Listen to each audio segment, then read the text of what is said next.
For example, in jazz, in the jazz club, a soloist is allowed maybe 3 or 4 verses to warm up his solo, so he makes this organic curve.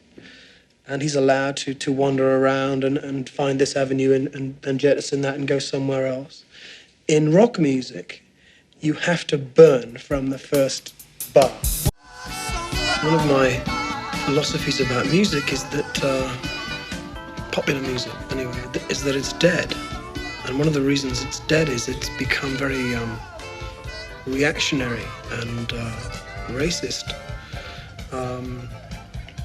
where black musicians are not really given the opportunity to be heard on white radio or in white publications, and it's just as bad the other way. I'm sure some people, some real purist jazz people don't like the idea of us doing this, but I have another attitude about that, you know. I think that if you're a musician, you should try to play whatever you can play. You should try to cover all the music, you know. I guess for me, the thing that I like about this music is that it's both, for me, cerebral and visceral. It gives you something to think about, but it also gives you something that you can feel, which to me is the ideal combination. I was 7 and I got a clarinet, right? And which was cool, you know, and I was big enough to withstand the sissy jokes and the wimp jokes that go with being a clarinet player, you know. So it really, I played that until I was 14. And then I finally decided I wanted to play the saxophone, because the thing that I noticed is that you could get women with a saxophone. Let me set the battle. First time I went on a major tour was with Art Blakey. I was 19, playing baritone saxophone in his big band. I hated it. I hated playing baritone, not playing with Art Blakey. Playing with Art Blakey's great. He's one of the greatest musicians of all time. But playing baritone sax is the worst. I mean, you just can't imagine, you know, carrying a saxophone is bad, but the baritone saxophone's like 4.5 feet high.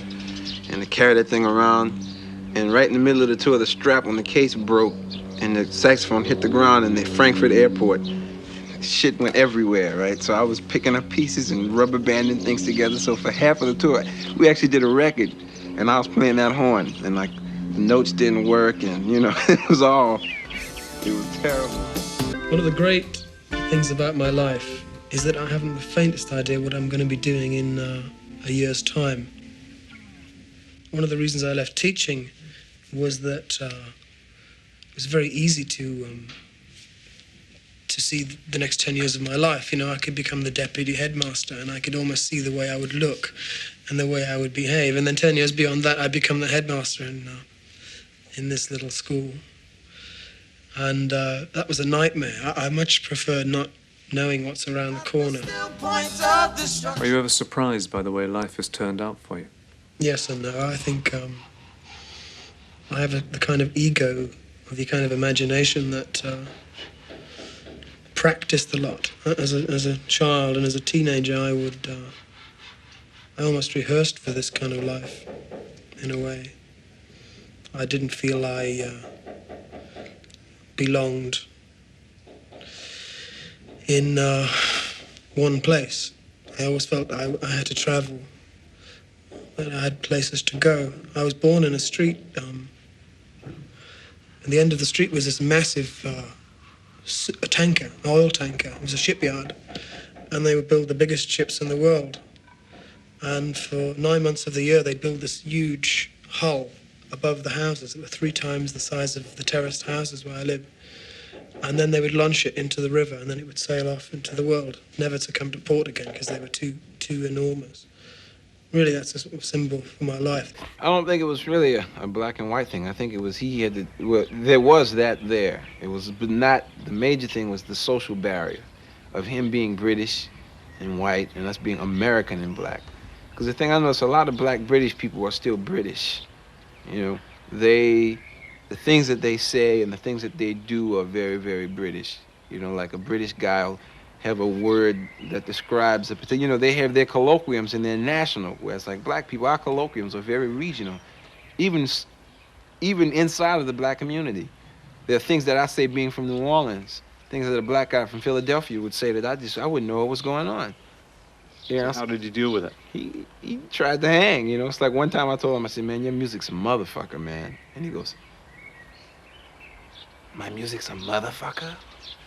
Never really heard it called that before. It was like he got kind of pissed because I don't think he really knew that I was giving it. That's like a compliment in the highest order, right? But I think it was little things like that. I had a piano in my house since I was about 7 years old. And my father had me take piano lessons. My whole family took piano lessons, but everybody quit but me. He forced me to keep on. I wanted to quit, but he forced me to keep on. My mother and father are responsible for me being a musician today. And my brother's responsible for me being a jazz musician.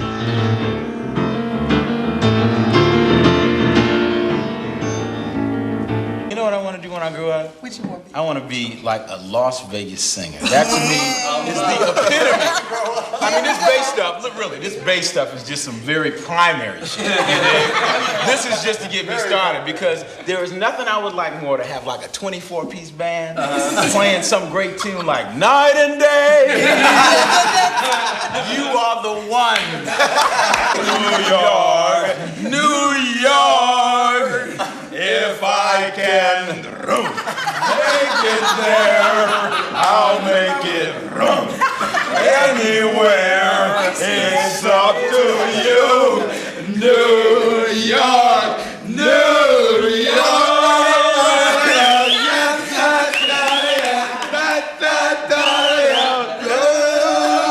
Music is a tremendous social statement.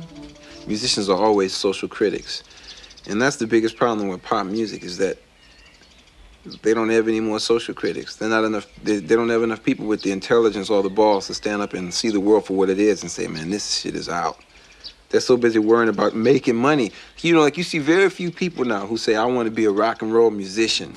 Sting is a throwback in a sense because he's worried about music. He wants to be a musician. The fact that he's even trying a project like this shows a lot of credit.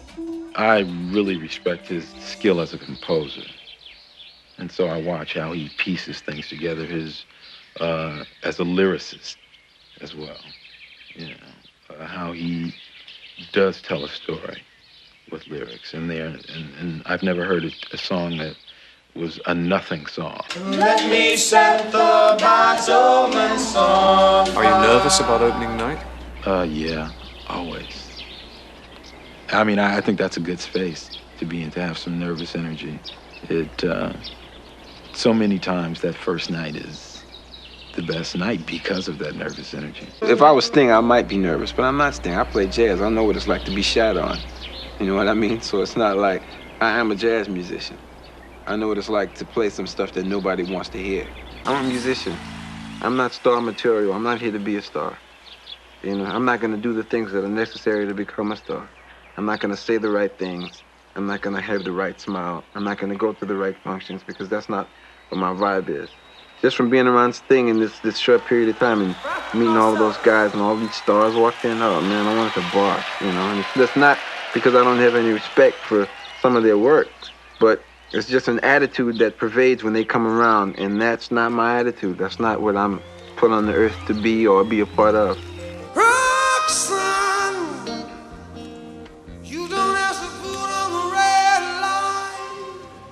Is there any one moment in your life when you knew you were going to get what you dreamed about?